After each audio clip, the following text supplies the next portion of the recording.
자신과 준엄하신이라는 제목으로 말씀을 들을 때 본문 말씀을 먼저 교독하겠습니다. 제가 먼저 13절 있습니다. 내가 이방인인 너희에게 말하노라. 내가 이방인의 사도인 만큼 내 직분을 영광스럽게 여기노니.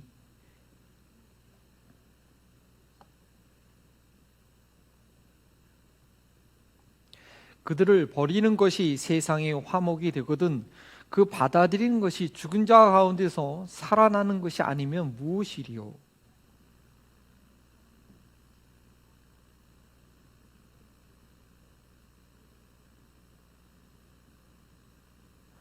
또한 가지 얼마가 꺾이었는데 돌 감람나무이는 내가 그들 중에 접붙임이 되어 참 감람나무 뿌리의 진액을 함께 받은 자가 되었은즉.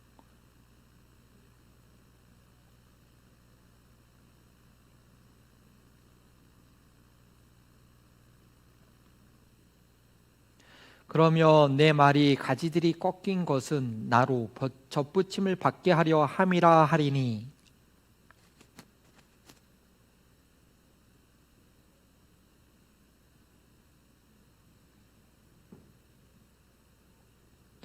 하나님이 원 가지들도 아끼지 아니하셨은즉 너도 아끼지 아니하시리라.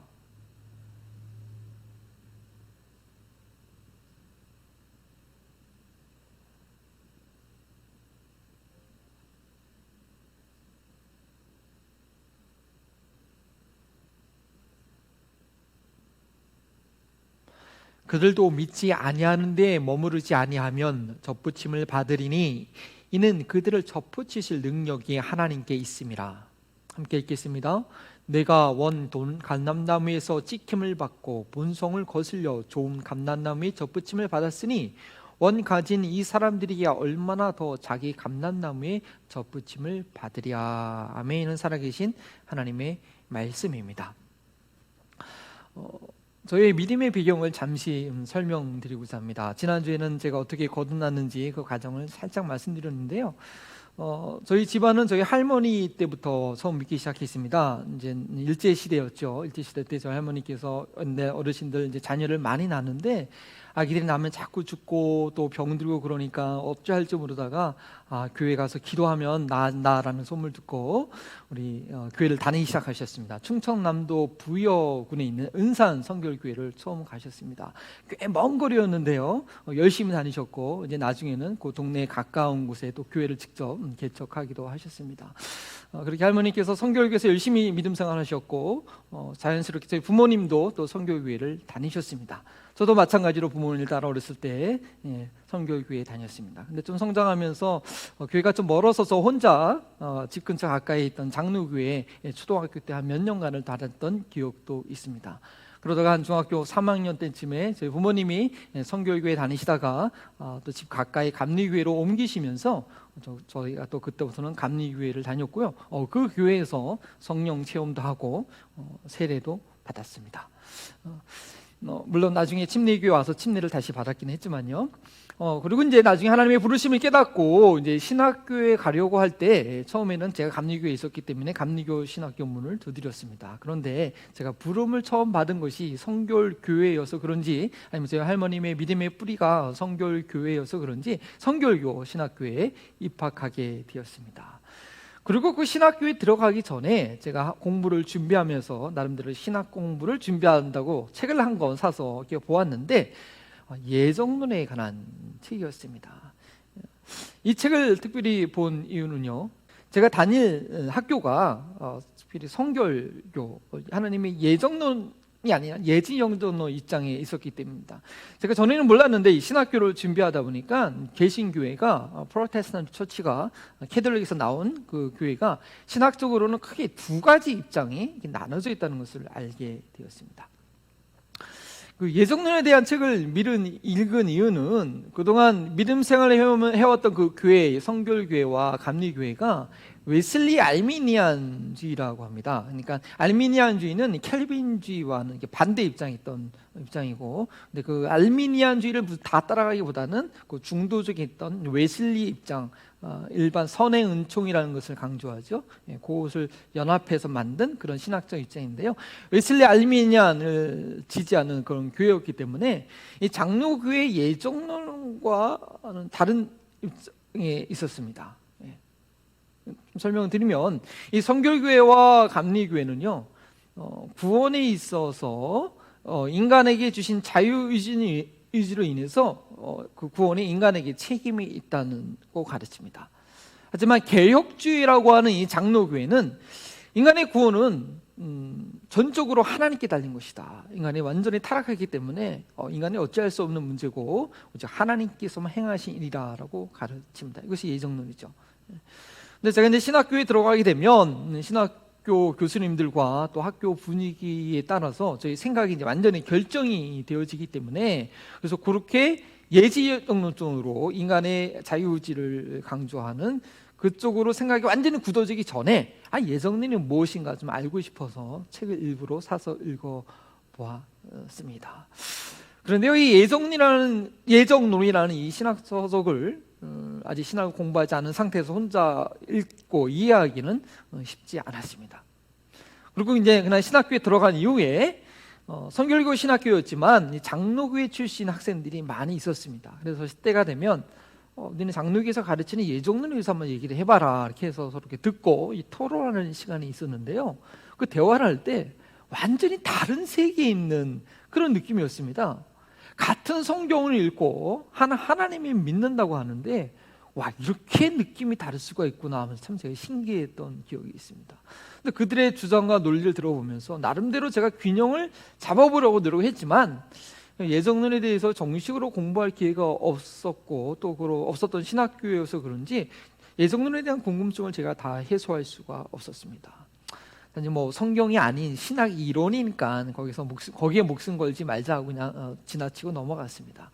그러다가 신학대학원에 들어갔는데, 이제 목사 안수 받기 위해서는 대학원에 가야 되지 않습니까? 대학원에 갔는데 제가 하나님이 인도하신 가운데 교단 신학교에 가지 않고요, 성결교 신학대학원에 가지 않고 초교파 신학대학원에 가게 되었습니다.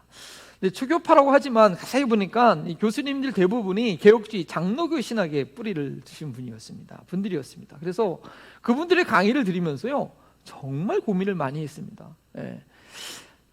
정말 이게 완전히 다른 세계에 온 듯한 그런 느낌, 아주 가치관에 많은 혼란이 일어났습니다. 그러면서 내가 많이 장로교 신학을 공부했으면, 이 영론을 공부했으면 내가 신학교에 적응을 못했을 것 같다라는 생각을 하게 됐습니다. 그러면서 간신히 정리한 게 뭐냐? 그냥 양쪽 입장을 다 인정하자. 그리고 자신의 성격이나 성향에 맞게 유익이 되는 입장을 적용하자라고 그렇게 정리하고 말았습니다. 잠언 25장 2절에 이런 말씀이 있습니다. 이를 숨기는 것은 하나님의 영화라는 것이죠. 하나님께서 숨기시는 것을 인간이 다 알 수가 없다고 인정하고, 예정론과 예지예정론에 대한 어떤 논쟁이 생겼을 때는요, 그냥 저는 살짝 뒤로 빠져 있었습니다.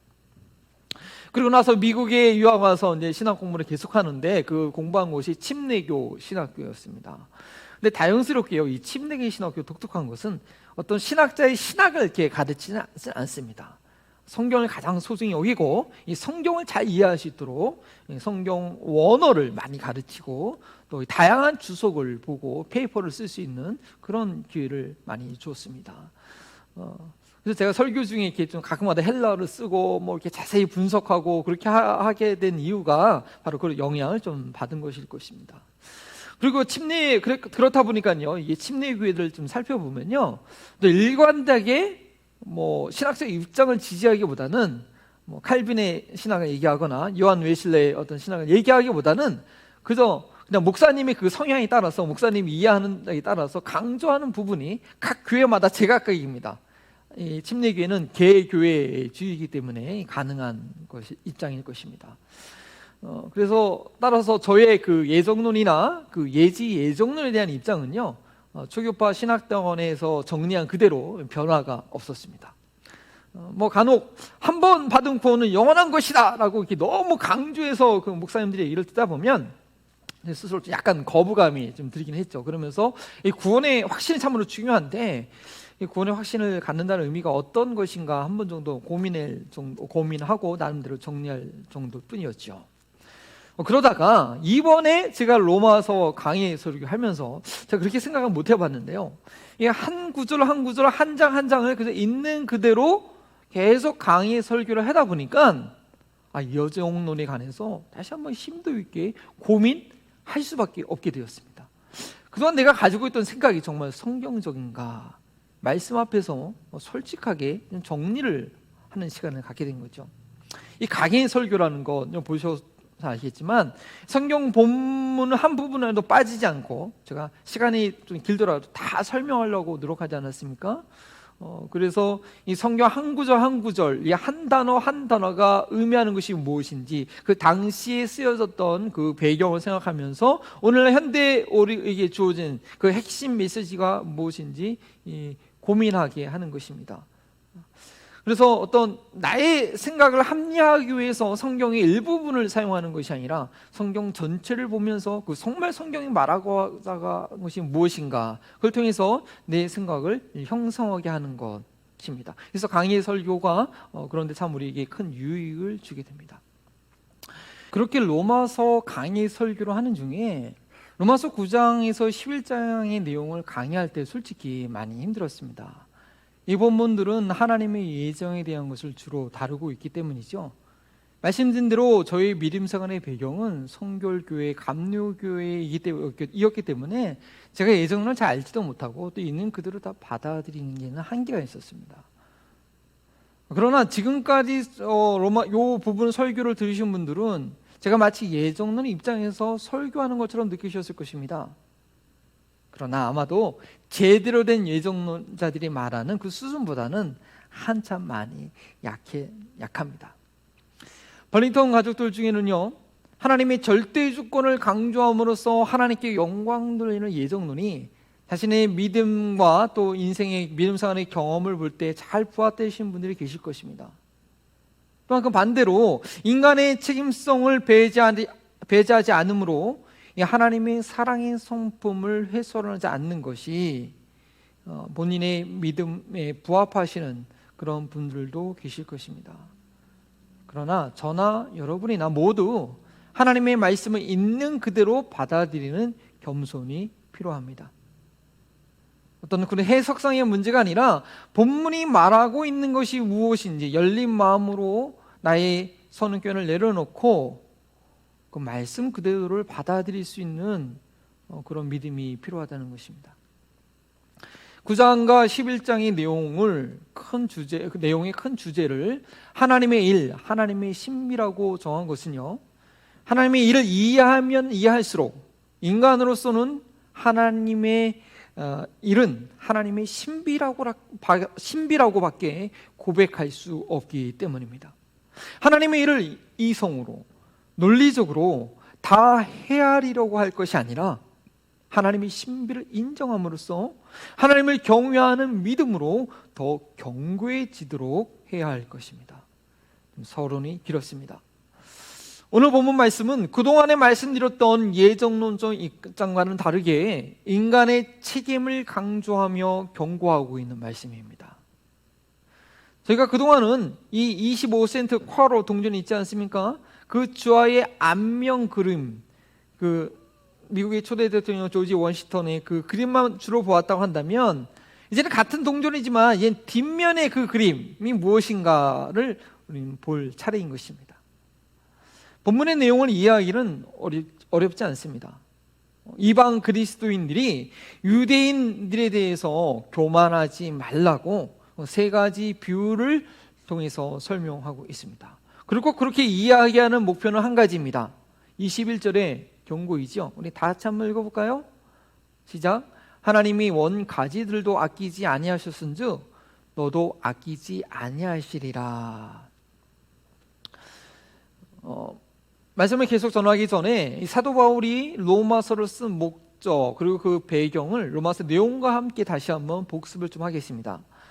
로마 교회 사도 바울이 로마서를 쓴 이유는요, 로마교회 성도들이 복음을 바르게 이해함으로 성숙한 믿음, 바로 하나님께 온전히 그 몸을 드리는 살아있는 믿음을 가져서 이 사도 바울의 선교 동역자도, 사도 바울이 저 땅끝까지 가고자 할 때 함께 동역하시는 동역자로 세우기 위함이었습니다. 그런데 로마 교회는 유대 그리스도인들과 이 로마 시민권을 가지고 있던 이방 그리스도인들로 구성되어 있고요. 그러다 보니까 교회가 하나가 되지 못하고 여러 가지 삐걱삐걱대는 그런 갈등들이 있었습니다. 사도 바울이 그 선교의 동역자가 되기 위해서는 이러한 갈등의 문제를 해결해야겠는데, 그 방법으로서 바울은 무엇보다도 복음을 먼저 제대로 이해할 수 있도록 아주 상세히 설명했고요. 더 나아가서 하나님께서 일하는 방식을 설명한 것입니다. 바울이 로마서 초반부에 있어서 초반부에 복음을 설명할 때 유대인과 이방인을 구분하여 설명하기도 하고, 때로는 모두 동일하다는 그 입장에서 설명한 것은 이 서신을 받고 있는 이 수신자들이 이러한 상황을 고려한 구성입니다. 유대 그리스도인들은요, 여전히 율법을 의지하려는 그런 습성이 있었기 때문에 복음에 나타난 하나님의 의가 무엇인지, 믿음으로 말미암는 구원의 그 복음의 진리에 대해서 아주 강력하게 저들을 질타하면서 설명합니다. 또한 이 타락한 이방 풍속에 익숙해 있던 이 로마 시민권을 갖고 있던 이방 그리스도인들에게는요, 믿음으로 산다는 것이 이 율법의 윤리적 기준을 무시하는 것이 아님을 이 성화의 원리를 자세히 설명하면서 저들에게 교훈하고 있는 것입니다. 믿음으로 산다는 것이 그저 방종하는 것이 아니라는 것이죠. 그리고 로마 교회에 있어서 무엇보다 필요한 것은요, 이 두 가지 이질적인 배경을 가지고 있는 로마 교회 구성원들이 하나가 되는 것이었는데, 이를 위해서 사도 바울은 이 복음의 실천이라고 할 수 있는 로마서 12장의 그 내용에 들어가기 전에 먼저 유대인들과 이방인들의 그 사이에 하나님께서 어떻게 일하고 계시는지를 설명함으로써 서로 다른 배경을 갖고 있는 그리스도인들이 서로 존중하는 마음을 가질 수 있도록 한 것입니다. 아이들이 어릴 때는요, 엄마 아빠가 언니를 편애한다고, 동생을 편애한다고 그렇게 오해해서 삐지기가 일쑤입니다. 왜 맨날 언니가 먼저야? 라고, 또 때로는 왜 맨날 동생들한테 양보해야 돼? 이렇게 불평할 때가 있는데, 그때 부모들이 니네들이 부모 마음을 어떻게 알아? 하고 그냥 넘어가고 설명하지 않는다면 아이들은 계속 불만이 쌓이게 되고 자녀들 간의 사이가 안 좋아질 뿐 아니라 이 부모와의 사이도 나빠지게 되죠. 이처럼 저희도 저희 이방 그리스도인은 하나님께서 아브라함을 통해서 이스라엘을 택하시고 여전히 일하고 계신 방식을 저희가 잘 이해해야 될 필요가 있습니다. 그래서 그럼으로써 하나님에 대한 오해를 저희가 하지 말아야 됩니다. 이스라엘을 단순히 복음화율 0.2%밖에 되지 않는 그런 미전도 종족의 하나로만 볼 것이 아니라는 것입니다.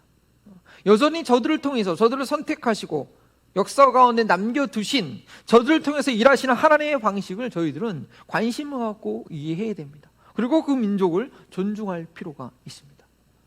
물론 어떤 신학적 입장은요, 교회가 하나님의 백성으로, 이 신학 시대에 와서는 교회가 하나님의 백성으로 이스라엘을 대체했기 때문에 이제 이스라엘 민족은 신학 시대에서 더 이상 의미가 없다라고 그렇게 보는 그런 그런 입장도 있습니다. 하지만 우리가 9장과 11장 말씀을 어떤 신학적 입장이 아니라 그냥 말씀 그대로 받아들인다면, 우리 지난 주일날 봤던 말씀이죠. 그러므로 내가 말하노니 하나님이 자기 백성을 버리셨느냐? 그럴 수 없느니라 했던 것처럼 그럴 수는 없는 것입니다. 구원의 뿌리는 이스라엘 민족의 형성부터 시작되었다고, 아브라함을 부르셨을 때부터 아브라함을 통해서 큰 민족을 이루시겠다고 약속하신 그때부터 구체적으로 시작된 것이기 때문입니다. 따라서 예수님께서 이 사마리아성 우물가에서 사마리아 여인과 만나 대화할 때 요한복음에 이런 말씀하시지 않았습니까?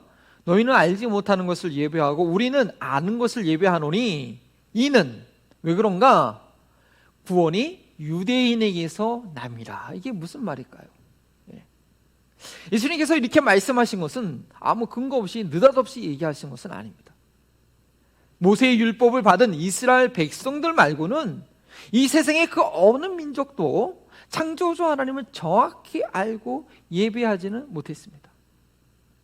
물론 이스라엘 백성들이 갖고 있는 제사법, 레위기에 있는 제사법 보면요, 이런 비슷한 제사법이 많은 민족들 가운데 자체적으로 갖고 있는 것을 보게 됩니다. 일반 기시에서 신적 존재한테 제사 드릴 때 본능적으로 하는 것이죠. 하지만 그건 정확한 제사 방법은 아니었습니다. 오직 이스라엘 백성들에게 신의 산 앞에서 특별 계시로 제시해지는 그 말씀만이 정확하게 창조주 하나님을 인간이 예배할 수 있는 그런 방법이었습니다.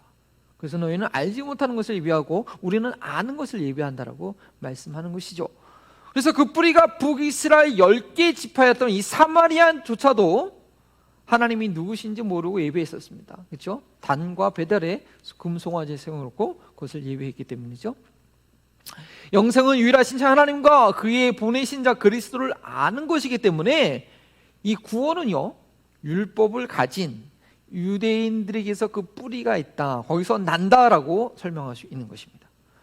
그래서 우리가 이 복음의 진수가 담겨있는 이 신약과 이 복음서만을 공부하는 것으로 끝나는 것이 아니라 그 토양과 뿌리가 되는 많은 내용의 구약을 읽고 배우는 이유입니다.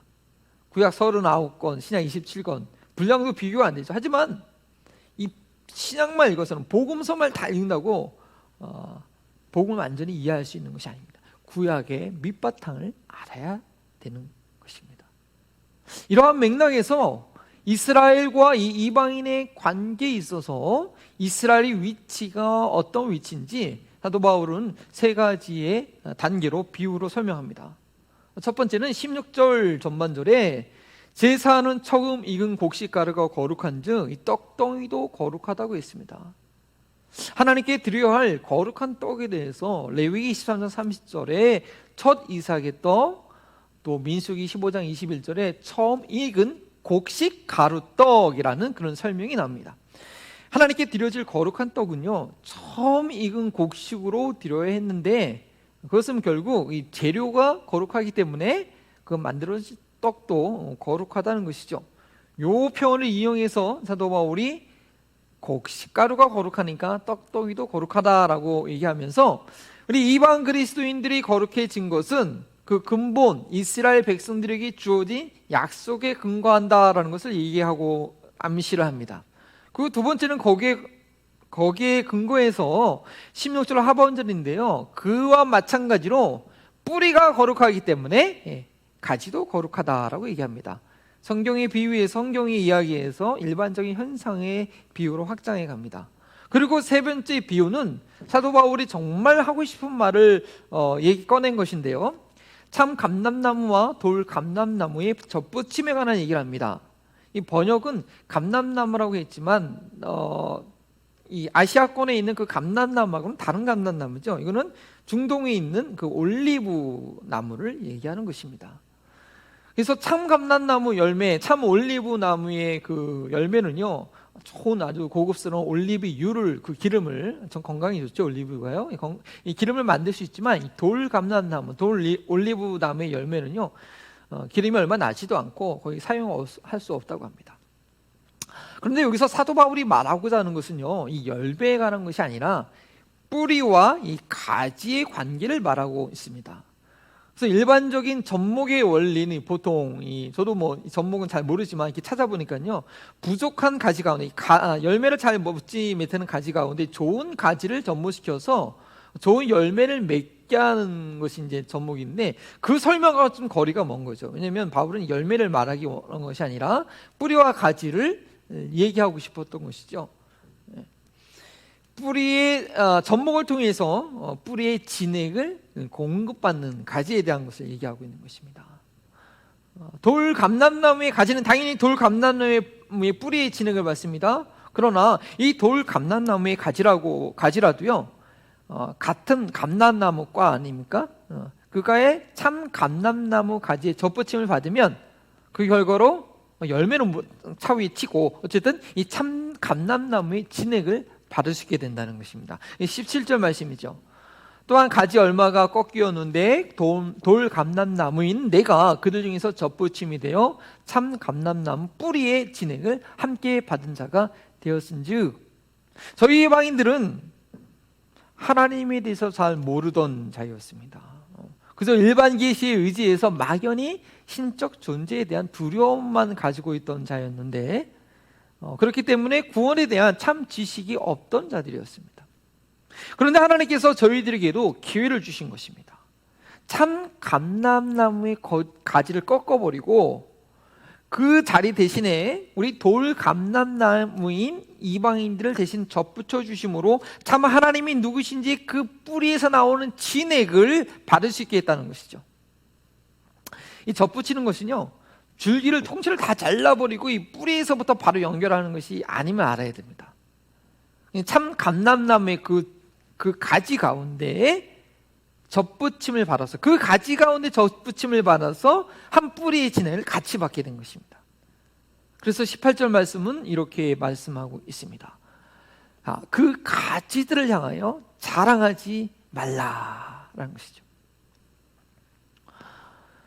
일부 잘려나간 그런 감람나무 가지를 대신해서 접붙인 것이기 때문에 뿌리에 원래 연결되어 있는 참 감람나무에 대해서 절대 자긍할 수 없다는 것입니다.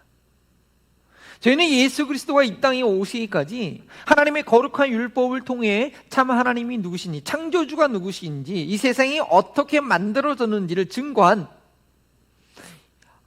그 이스라엘 민족, 그리고 참으로 감당하기 어려운 그 거룩한 율법으로 인해서 그들이 순종하지 못할 때 역사 가운데 흩어지고 고난을 받을 수밖에 없었던, 그래서 지금까지 현존하고 있는 이 이스라엘 민족의 고통과 그들의 수고를 절대로 관과하면 안 될 것입니다.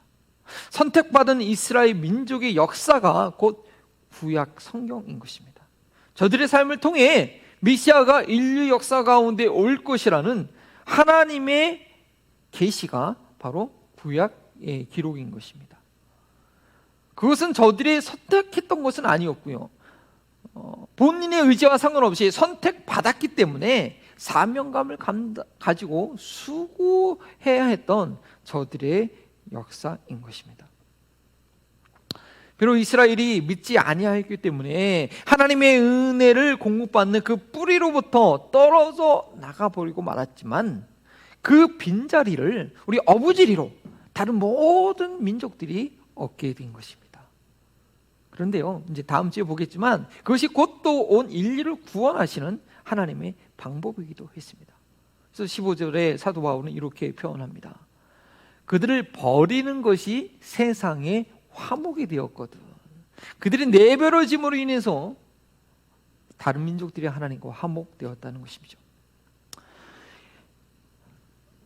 그래서 어떤 이방 그리스도인들은 19절처럼 말하기도 합니다. 그러면 내 말이 가지들이 꺾인 것은 나로 접붙임을 받게 하려 함이라 하리니, 이스라엘 백성들이 저렇게 헤매고 있는 것 바로 나를 위한 것이라고 당당히 이야기를 하는 것이죠. 그런데 우리는 그것을 당연히 여길 것이 아니라 두려운 경고로 삼아야 한다고 말하고 있는 것이 바로 오늘 본문 말씀의 주제입니다. 아까 한번 제가 읽어드렸는데요, 21절, 하나님이 원 가지도 아끼지 아니하였은즉 너희도 아끼지 아니하리라. 원 가지라도 믿지 않았을 때는 단칼에 찍혀 버림을 받았는데, 원래 가지가 아닌 너희들이 믿지 않을 때 찍혀 버림을 받는 것은 아주 한순간이라는 것입니다. 한번 접붙임 받았다고 영원히 접붙임 받는 상태로 있는 것이 절대 아니라고, 언제든지 잘려나갈 수 있다고 경고하고 있는 것입니다. 그런데요, 이런 경고는 저희가 8장에서 배웠던 구원의 황금고리, 하나님께서 구원을 이끌어 가신 황금고리, 미리 아신 자들을 여롭게 하기까지 하나님께서 쭉 이끌어 가신 이 설명과는 좀 대치가 되지 않습니까? 다른 입장입니다. 왜 이렇게 상반된 얘기를 하는지 제가 그것은 논리적으로 다 이해되도록 설명을 드리지 못합니다. 그저 성경이 말하고 있는 바를 우리는 겸손히 받아들이는 것이 저희에게 유익이 될 것입니다. 물론 오늘 이 본문 말씀도요, 예정론적 입장에서 설명할 수는 있습니다. 그리고 반대로 하나님의 예정에 관한 예정에 대해서 설명한 본문도 예정론적인 견해를 가지고 본인이 원하는 대로 충분히 설명 자체는 가능합니다. 이렇게 예정에 대해서 설명한 부분을 예정론적 입장에서 설명하고, 또 예정론에 관한 본문을 예정론적 입장에서 이 설명이 다 가능한 이유는 뭐냐면요, 이것이 동전의 양면과 같기 때문에 그렇습니다. 이 조지 워싱턴 미국 초대 대통령의 얼굴이 있는 면을 설명해도 그거는 25센트짜리 동전이고요, 그 뒷면에 뭐죠? 독수리금, 그 그림이 있는 그림을 열심히 설명해도 그건 뭐예요? 25센트 쿼러 동전을 설명하고 있는 것이기 때문입니다. 근데 저희가 동전의 한쪽만을 계속 설명하면서 그것만이 25센트라고 우긴다고 하면요, 이 신학 논쟁은 끝나지 않고 어리석은 자가 되고 말 것입니다. 그래서 저는 양쪽을 다 말할 수 있는 이 침례교회가 참 좋습니다. 성경은 하나님의 양면성에 대해서 이렇게 설명합니다. 22절 말씀이죠. 그러므로 하나님의 인자하심과 준엄하심을 보라. 넘어지는 자들에게는 준엄하심이 있으니 너희가 만일 하나님의 인자하심에 머물러 있으면 그 인자가 너희에게 있으리라. 오늘 설교 제목처럼 하나님께는요, 인자하심과 준엄하심이 있습니다. 그 아들까지 내어주실 정도로 인자하심이 있으시지만 그 아들을 내어주신 사랑을 받아들이지 않으면 불에 영원히 타오르는 지옥 형벌에 처하는 그런 준엄하심이 또한 있는 것입니다. 참 감람나무였던 유대인들이 왜 하나님의 그 준엄하심을 받아야 됐을까요? 돌 감람나무 이방인들은 어떻게 그 하나님의 인자하신 가운데 거하게 된 것이었을까요? 20절 말씀이죠. 옳도다. 그들은 믿지 아니함으로 꺾이고 너희는 믿음으로 섰느니라. 믿을 때에 접붙임이 되는 것입니다. 믿으면 세워집니다. 믿음 안에 머물러 있으면 하나님의 인자하심을 계속 누리게 됩니다. 그러나 믿지 않으면 붙었다 하더라도 꺾이게 되는 것입니다. 원가지였던 붙여진 가지였던 상관없이 오직 믿음으로만 그 뿌리의 진액을 계속해서 받을 수 있게 된 것입니다. 하나님의 은혜를 경험할 수 있는 것은 그래서 오직 믿음뿐입니다. 저희로 하여금 이 믿음의 확신을 갖게 하는 말씀이 있죠. 많이 암송하셨을 것 같아요. 에베소서 2장 8절 말씀입니다. 우리 다 함께 한번 읽어볼까요? 너희는 그 은혜에 의하여 믿음으로 말미암아 구원을 받았으니 이것은 너희에게서 난 것이 아니요 하나님의 선물이라. 참으로 이 행동이 부족한, 삶이 부족한 우리로 하여금 구원의 확신을 갖게 하는 너무나 소중한 말씀입니다. 저 말씀은 저희가 좀 더 디테일하게 이해하기 원하는데요, 이 구절의 인과관계를 좀 살펴봐야 됩니다. 구원받게 된 원인은 무엇이냐? 하나님의 은혜입니다. 그 은혜에 의하여, 그 은혜로 인하여, 이게 좀 더 정확하겠죠. 구원을 받았으니. 그리고 그 은혜, 우리를 구원에 이르게 하는 그 은혜의 통로가 무엇이냐? 바로 믿음입니다. 믿음으로 말미암아.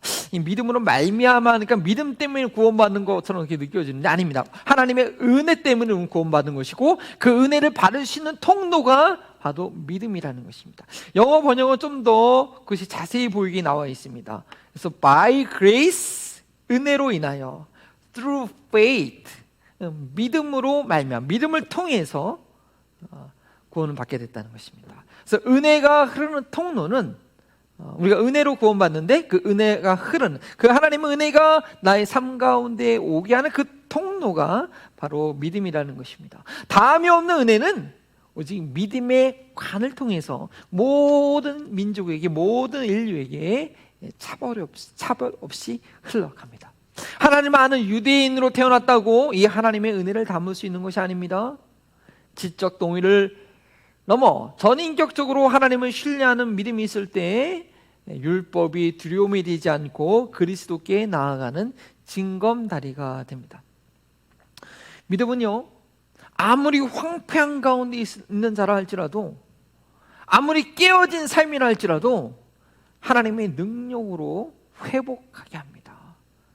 이스라엘 사람들처럼 메시아를 십자가에 못 박히게 했던 그 공동체라도, 혹자는 그로 인해서 나치에 의해서 그렇게 많은 사람이 죽게 됐다, 그 죄값을 우리에게 돌렸다, 우리와 우리 후손에게 돌리라고 해서 그렇게 죽게 됐다라는 얘기도 좀 이렇게 과격한 해석을 하기도 하지만요, 그러한 이스라엘 민족이라도 믿음을 갖게 된다면 아무리 날카롭게 흔적도 없이 잘라져 나가실지라도 다시 접붙여진다는 것입니다. 23절 말씀이죠.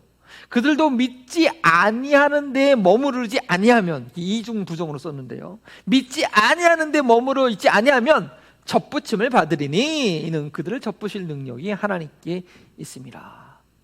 그리고 또 이 믿음은요, 아무리 추하고 악한 것에 매여 있을지라도 그것을 끊어버리고 새로운 삶을 가능하게 합니다. 24절 말씀이죠. 내가 돌 감람나무에서 찍힘을 받고, 그 감람나무에서 찍힘을 받고 그 원성을 거실려 좋은 감람나무에 접붙임을 받았으니, 믿음이 없으면 참 감람나무에서 찢겨 떨어져 나가는 그런 불행을 당하지만, 믿음이 있으면 반대로 그 지긋지긋한 돌감람나무에서 찢김을 당해서 해방되는 그런 복을 받기도 합니다. 옛상 안에서 벗어나는 것도, 새로운 삶을 계속 유지하시는 것도 모두 믿음으로 가능합니다. 믿음은 하나님께서 일하시는 신비입니다. 이러한 믿음의 신비와 효용에 대해서 접붙임으로 설명한 것은 이 믿음의 속성을 이해하는 데 아주 도움이 됩니다. 다른 두 가지 속성이 접붙임을 당할 때, 접붙임을 했을 때 그렇게 접붙임을 했다고 그 순간으로 다 일이 끝나는 것이 아니죠. 계속 붙어 있어서 두 속성이 하나가 되는 과정의 시간이 있어야 합니다. 마찬가지로 예수 그리스도를 믿는 것은 과거에 한때 그 사건, 내가 침례받았을 때, 내가 고백했을 때 그 사건으로 끝나는 것이 아니라는 것입니다. 그것은 늘 현재적인 사건이어야 하고, 그것이 늘 현재적인 사건으로 부정되지 않을 때 이 미래에 대한 보장을 보여주게 되는 것입니다. 물론 예수 그리스도께서 십자가에 달리시고 부활하심으로써 죄에 대한 속죄는 단번에 끝났습니다. 예수님께서 십자가에 못 박혀 죽는 그 순간 또 다른 제사나 또 다른 어떤 과정이 필요하지 않고 우리 모든 죄를 한 번에 다 용서가 되는 근거가 마련됐습니다. 그러나 그런 확실한 사건을 내 삶 가운데 적용하는 것은 믿음이라는 접붙임을 통해서 뿌리로부터 진액을 얻어 동일한 속성이 되게 하기까지의 연단의 과정을 필요로 한다는 것입니다. 저희는 그 과정을 친히 하나님께서 이루실 것을 전적으로 신뢰하며 의지해야 됩니다. 그것이 믿음이고, 이 믿음이 접붙임을 유지하게 합니다. 그래서 어떤 분들은 그 믿음으로 그 접붙임을 끝까지 이 땅의 삶을 마칠 때까지 잘 유지하여서 예수님과 같이 닮은 모습으로, 하나님의 자녀에 닮은 모습답게 그 접붙임이 계속 유지되고 완전히 변화된 속성으로 하시는 분들도 있고, 또 어떤 분들은 접붙임을 받긴 받았는데 전혀 그 속성이 같아지지 않고, 그래서 그렇게 한때 접붙임을 받은 것 같은데 결국은 떨어져 나가는, 결국은 붙임을 당하지 못하는 그런 오늘 본문의 경고처럼 이 꺾어진 참 감람나무에 대해서 교만한 마음을 품고 있다가 본인도 결국은 꺾어진 상태에 있게 되는 분들도 있는 것을 보게 됩니다. 이해할 수 없는 일이죠.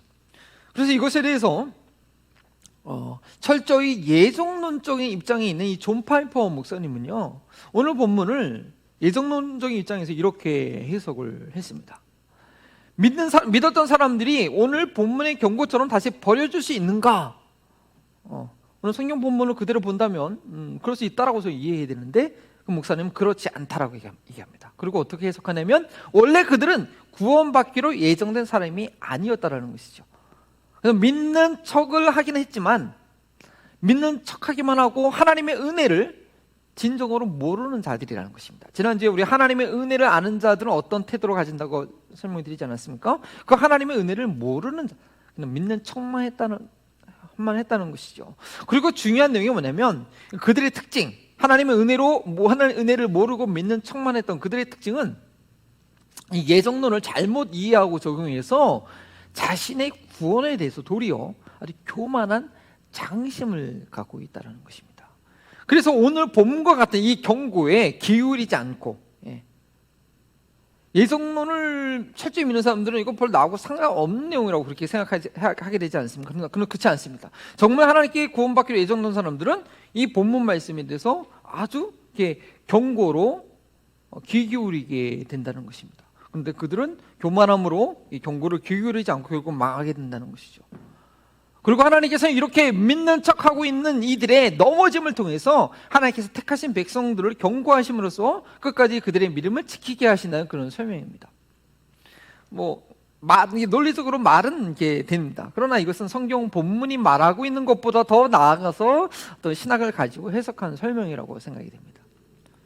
오늘 본문 말씀은요, 누구든지 믿음 안에 거하지 않으면 잘려서 떨어지게 되고 믿음 안에 거하면 그건 누구라도 붙어 있게 된다고 가르치고 있습니다. 그 믿음을 어떻게 끝까지 유지할지는 하나님께서 일하시는 신비이고요. 성경은요, 분명히 구원에 있어서 하나님의 선택이라는 표현이 신구약 전반에 수없이 나와 있습니다. 그건 부정할 수 없는 진리입니다. 그러나 뿐만 아니라 구원에 있어서 인간의 책임 있는 그런 반응을 요구하는 내용, 역시 성경 전체에 창세기부터 요한계시록까지 또 그 내용도 기록되어 있습니다.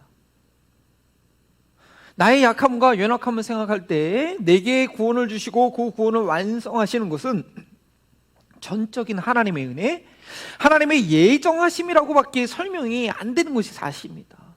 그것이 인간의 입장에서 보는 구원에 대한 이해죠.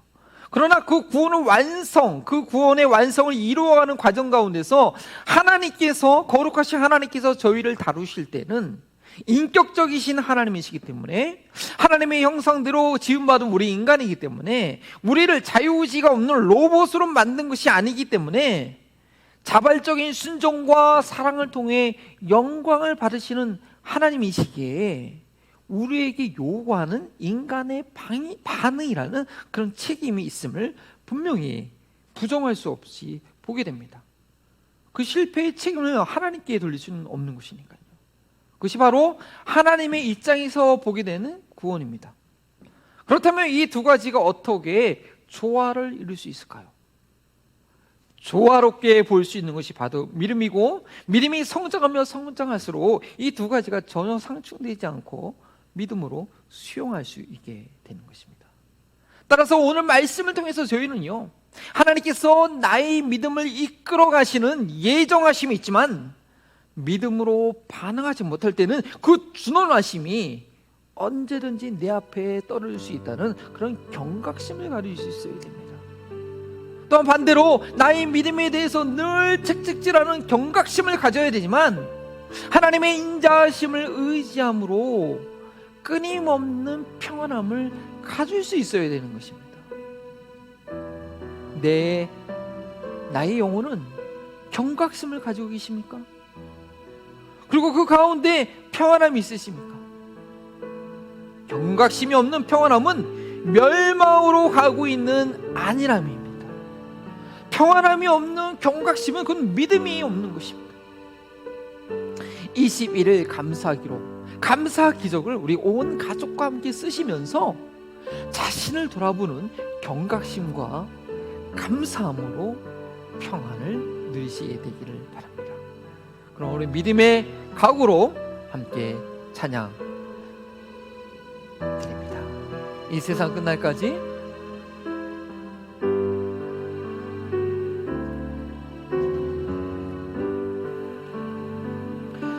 이 세상 끝날까지 지섬여 살리니 내 친구 되신 주여 늘 함께 하소서. 지나와 함께하소서. 전쟁도 거벗고 주 나를 인도하면 네라 심하리라.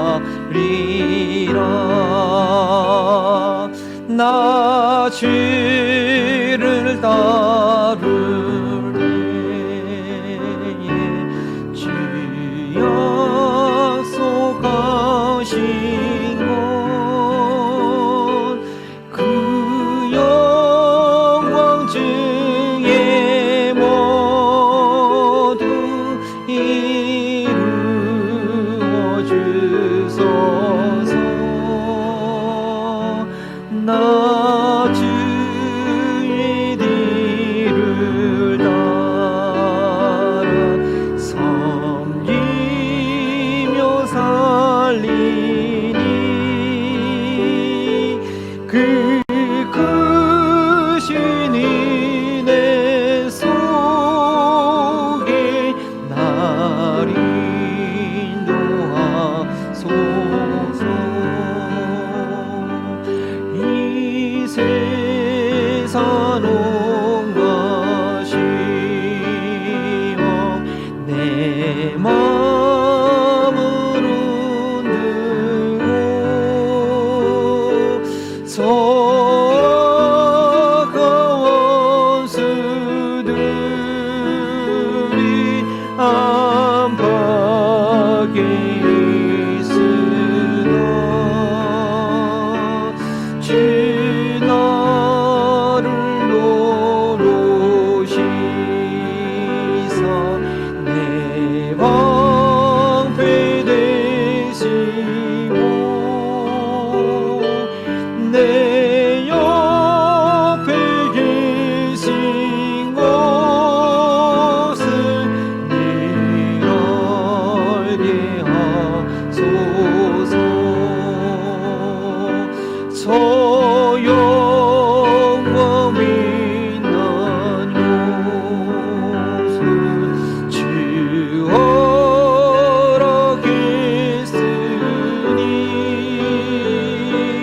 그 허락하신 것을 늘 사모합니다. 다시 한번 저 영광 빛난 곳을 저 영광 빛난 곳을 주 허락했으니 그 허락하신 곳을 늘 사모합니다. 기가 뛰시지 않고 주 따라가리니 주 나의 사랑으로 늘 인도하소서. 끝까지 쉬지 않고 끝까지 쉬지 않고 주 따라가리니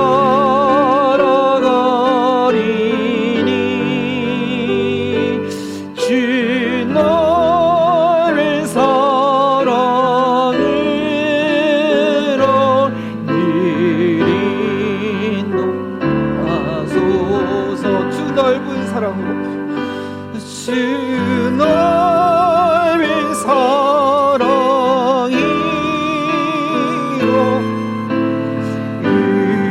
인도하소서. 우리 다 함께 기도할 때 그렇습니다. 주님께서 우리를 끝까지 인도하실 것입니다. 그러나 늘 주님 앞에 하나님의 은혜가 너무나 놀랍고 감격스럽기 때문에 그 하나님의 은혜를 안 자로서 늘 겸손하게 늘 십자가를 지고 주님께 더 가까이 가기를 힘쓰는 책임을 우리가 다해야 됩니다.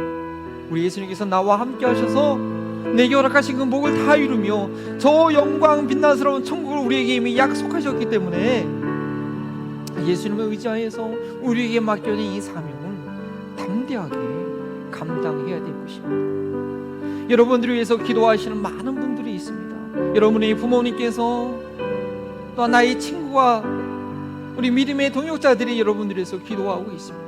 여러분들이 향한 하나님의 약속은 반드시 믿음으로 순종할 때 이루어질 수밖에 없습니다. 이루어지는 것이 하나님의 뜻입니다. 우리가 잠들어 있거나 게으르거나 소망 없이 그저 그냥 하루하루 살아간다는 그런 체념이 아니라 우리에게 저 빛난 영광, 그 천국을 허락하셨으니 그 상급과 그 영광을 바라보면서 더 주님과 가까이 동행하기를 힘쓰는 하나님의 은혜에 합당한 믿음에 반응을 하는 저희의 삶이 될 수 있어야겠습니다. 우리 그런 주님의 은혜를 우리에게 더 허락하달라고 결단하는 마음으로 주의 이름을 부르시고 함께 기도합니다.